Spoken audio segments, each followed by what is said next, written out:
Peace. Today's mathematics is knowledge and understanding, which are the numbers 1 and 3. And the same way that 1 and 3 equals 4, knowledge and understanding equals culture. Today I wanted to build about the importance of cultural context, because I think as 5%ers, sometimes we have a tendency to be too abstract and to oversimplify our supreme mathematics. And here's an example. You may hear 5%ers say, in regards to today's mathematics, knowledge and understanding. Through my knowledge, you can see my understanding. And through my understanding, you can see my knowledge. And that's my culture, my way of life is I, self, Lord, and master. And that tells you nothing about their ethics, nothing about their moral code or compass. It tells you nothing about them professionally or even a life example of how to apply what they just actually said. It's too abstract, and there's no practical example of how a person could actually apply that to their life. And that lacking of cultural context leaves a lot of room for people to just make up whatever they want and not to be truly rooted in this way of life. Some 5%ers will say, my culture is supreme mathematics. That's a part of it. Our culture also consists of 120 lessons in our supreme alphabet. And 120 in our supreme alphabet helps provide cultural context of what I just shared. So when a person is saying, through my knowledge, you see my understanding, you can see my knowledge and my culture, they said nothing about 120 or nothing about the supreme alphabet. Now, here is an example of cultural context. The 13th letter, or the letter M in our alphabet, represents master. So there's a relationship between knowing and understanding and self-mastery. The 13th lesson in our 1 to 36 asks the question, what is his own self? So there's a relationship between asking yourself the question, what is my own self? And mastery of who you actually are as it relates to knowing and understanding. Take it to the 13th lesson in the 1 to 40s, which asks the question, but brings rain, hail, snow, and earthquakes.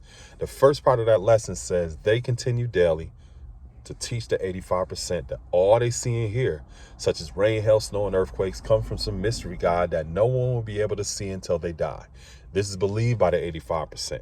So that lesson is not just simply talking about weather in terms of the atmosphere outside of ourselves, but it's also talking about our emotional atmosphere being something that we look at as a sense of detachment that we don't necessarily look at as a part of who we are.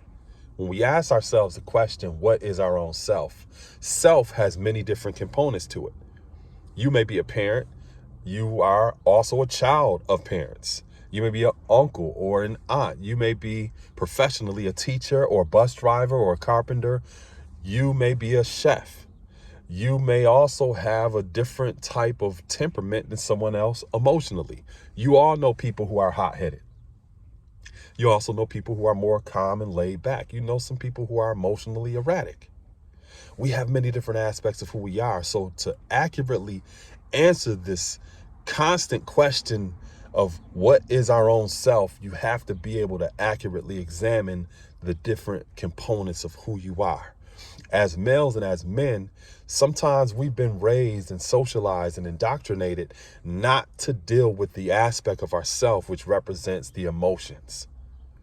We've been taught, don't cry, don't show no emotions, don't feel this, don't feel that. And many of us as gods reinforce some of that language, saying stuff like gods don't deal with emotions and you can't feel nothing and all of this other type of stuff.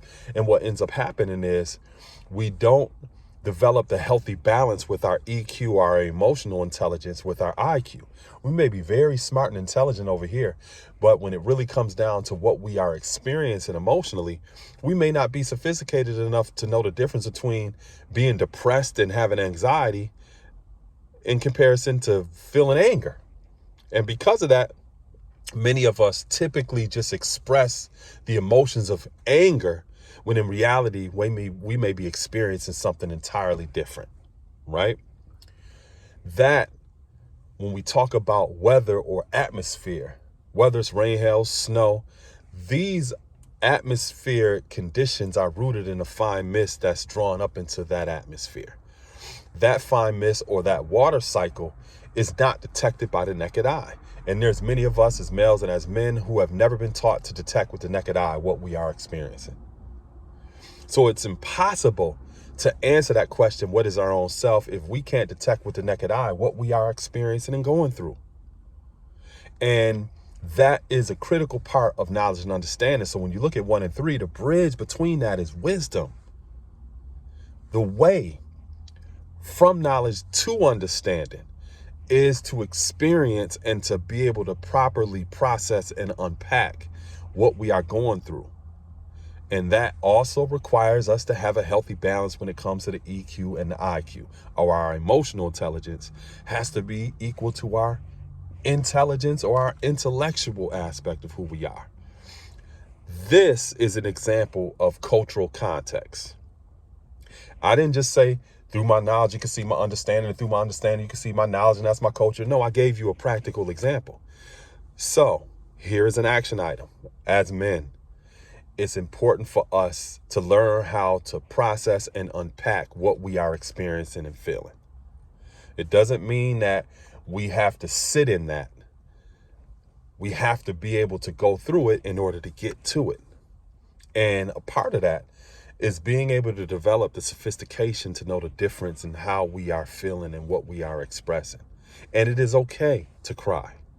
It is okay to tell someone that you are depressed or you are disappointed or you are sad. It's okay to express those various different things because that is a part of who we are. And in order to master who we are or to rise above anything, we have to have the ability to process and unpack it.